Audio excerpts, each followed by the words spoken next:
Oke, halo semuanya, selamat datang di channel Info Anime Update. Oke, langsung kita lanjutkan saja untuk pembahasan remaster episode yang kelima. Di hari ke-61 reinkarnasi, Goburo dan Gokichi melihat penampakan dari manusia bersenjata lengkap yang tengah berlari di suatu hutan. Menurut info yang Goburo dapatkan, para manusia ini berencana untuk melakukan penculikan terhadap putri dari pemimpin suku elf. Kemudian setelah 2 jam lamanya, Goburo dan Gokichi memantau, tiba juga aksi dari penculikan ini. Di saat para penculik ini tengah beraksi, entah kenapa di sini Goburo malah hanya melihat doang satu persatu pengawal elf yang dibantai. Dan saat semua prajurit elf telah mati, barulah Goburo akhirnya datang untuk menyelamatkan. Waduh, apakah ini yang dinamakan strategi menyelamatkan kecantikan yang sering Mimin lihat di seri manhwa? Cuman kayak nggak berperi kemonsteran aja ini si MC. Ngelihat orang dibantai, dianya malah diem-diem baik. Tapi, mengingat kemarin itu para elf yang sombongnya minta ampun, mungkin tindakan ini bisa sedikit kita maklumi. Di hari ke-62 reinkarnasi, Goburo membawa tahanan manusia ke markasnya. Dirasa para manusia ini bakalan terus berbuat dosa seperti halnya saat ini.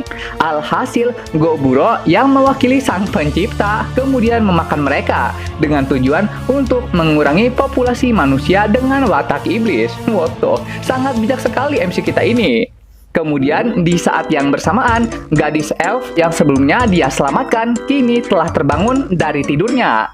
Tentunya, si gadis langsung berteriak kencang, karena bisa-bisanya gitu, gadis perawan sepertinya malah ada di kamar cowok. Setelah Goburo menceritakan situasinya, si gadis yang awalnya berperilaku kalem, tiba-tiba saja langsung ngamuk-ngamuk. Karena bisa-bisanya di saat orang membutuhkan, Goburo malah hanya melihat doang. Dikarenakan nih gadis banyak bacot, Goburo pun berakhir dengan menghempaskannya. Lalu berkata bahwa dia tuh nggak berminat untuk ikut campur dalam peperangan antara bangsa elf dan manusia. Tapi yang nggak disangka, si gadis malah menangis. Waduh, kok berasa malah kayak kitanya ini yang jadi penjahat. Kemudian saat hari berganti malam dan si gadis tengah tertidur, lagi-lagi si kakek legend mulai berulah. Sial, makin hari makin mesum aja dah nih kakek.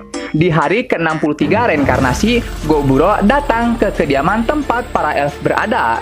Dari sini kita juga tahu bahwa ras elf juga bisa berevolusi. Dari yang tadinya elf jadi high elf. Dan biasanya high elf akan ditandai dengan munculnya sebuah sayap di belakang. Dan pastinya sayap itu juga bisa mereka gunakan untuk terbang.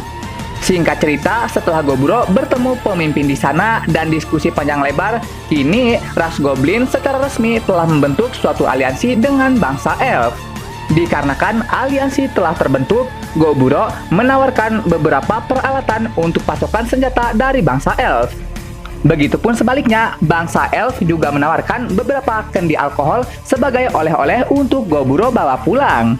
Di hari ke-64 reinkarnasi, Goburo bangun tidur.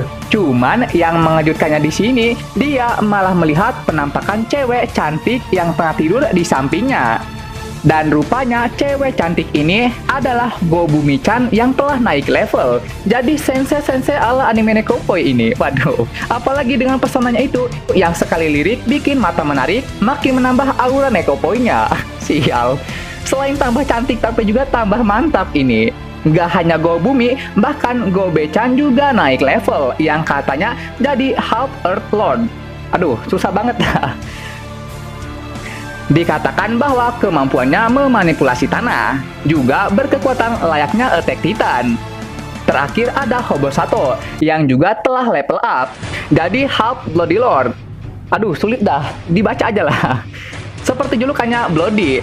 Di sini, ability yang Hobosato dapatkan adalah memanipulasi darah jadi sebuah senjata.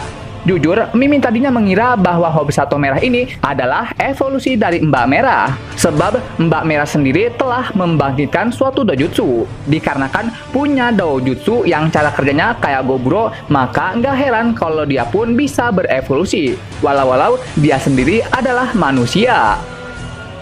Di sini karena semuanya udah pada naik level dan marga goblin kayak rada kurang pas aja gitu. Jadinya si kakek mulai menamai ulang satu persatu. Seperti Hobsei menjadi Hobspell, terus Hobsato menjadi Bloodsato, Gobumi jadi Dami, dan Gobe menjadi Earthy, Gobkichi menjadi Ogrekichi, Gobiji menjadi Hobiji, dan Goburo menjadi Oguro. Dan ada juga statistik yang mengatakan seperti inilah tingkat dari tiap evolusi, yang ternyata Goburo dan Gobkichi ada di tingkatan 5, sedangkan di urutan pertama dipegang oleh Gobumi. Lalu selanjutnya dikarenakan perang bangsa elf dan manusia udah pada mau mulai, dan kebetulan klan goblin dan bangsa elf telah beraliansi mau tidak mau demi kebaikan bersama, klan goblin pun harus ikut terlibat. Di tengah panasnya suasana akan perang, ternyata lebih panas lagi melihat para elf yang saat ini tengah malu-malu. Waduh, jangan bilang ini adalah daftar korban dari kemesuman si kakek legend. Dan ternyata deretan elf cantik ini adalah kumpulan cewek yang Goburo makan semua di dalam ruangan. Waduh, untung aja para bidadari ini bukan daftar korban yang telah dinodai sama tuh kakek. Setelah puas makan, dikarenakan perang udah mau tiba, Goburo pun mesti serius untuk melatih prajuritnya. Dan untuk bahan latih tandingnya, Goburo mensummon semacam monster tengkorak, yang rupanya semakin banyak peralatan yang Goburo berikan pada prajurit tengkoraknya, maka semakin baik pula kualitasnya. Juga, kalau semisal Goburo bisa memaksimalkan penggunaan sihirnya, maka dia bisa merevolusi tengkoraknya jadi zombie, tengkorak berzirah pedang, dan tengkorak tipe penyihir. Di hari ke-67 reinkarnasi, tiba-tiba muncul wajah Gobkichi yang rada canggung. Dan ternyata alasan dibalik kegelisahannya itu dikarenakan dia ingin mengungkapkan rasa cintanya pada Gobe-chan. Karena pejuang kita ini lagi di mabuk cinta, mau tidak mau, Goburo harus membantu. Membuat momen di mana mereka ada bersama di bawah bulan merah dan di tengah gelapnya malam yang indah. Dengan suasana yang canggung di kedua belah pihak, Gobkichi akhirnya mengungkapkan rasa cintanya. Setelah perasaannya diungkapkan, tiba-tiba malah terdengar suara lolongan Gobkichi yang mirip sama serigala. Di hari ke-68 reinkarnasi, saat Goburo dan Gobkichi lagi latih tanding, entah mengapa sosok Gobkichi kali ini lebih bersinar dari yang sebelumnya. Dan rupanya hal ini bisa terjadi karena dia diterima sama Gobe-chan. Sial, kalau emang diterima, kenapa harus sampai melolong segala? Kan saya yang menontonnya jadi berpikir gitu, kalau pernyataan cinta Anda ditolak sama dia. Terus demi melampiaskan rasa stresnya akibat penolakan, dirimu jadi berteriak. Waduh, bikin salah paham aja loh. Dan di poin terakhir untuk episode 5 dari anime Monster ini, menampilkan Goburo yang mendapatkan skill Kamen Rider. Dan bahkan dalam skillnya itu, dia bisa terbang layaknya seekor burung. Bukan deh, layaknya seekor kumbang. Nah, begitulah yang benar. Oke, sekian pembahasan kali ini. Dan jangan lupa juga untuk menekan tombol like dan subscribe-nya ya, biar Mimin ini lebih semangat lagi ketika membuat videonya.